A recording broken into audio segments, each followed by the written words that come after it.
Introducing kapok, Ceiba pentandra of the family Bombaceae. Kapok is locally known as duldul in Visayan languages. Kapok is a medium-sized 3 to 20 meters tall with a straight trunk and spreading prickly branches. The base of the trunk forms buttresses. Leaves are palmately compound with 5 to 9 leaflets. Flowers are large and fragrant, with creamy white petals. The stamens form a column.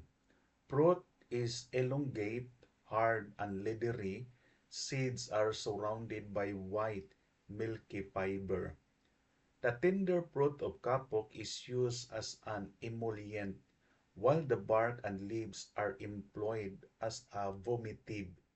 Brewed into a decoction, it is regarded as specific for febrile catarrh.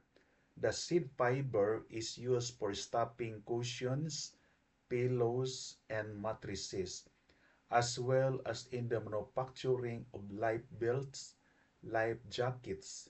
It is one of the best upholstery materials and sometimes mixed with other fine fibers for textile manufacture.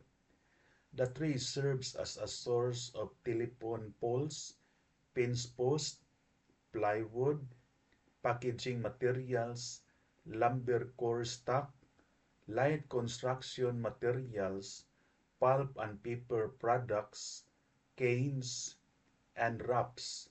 In Java and the Philippines, the tinder pods are eaten, while in West Africa, the roasted seeds are crushed and used as an ingredient in soups. Seed oil is used for culinary purposes and soap manufacture.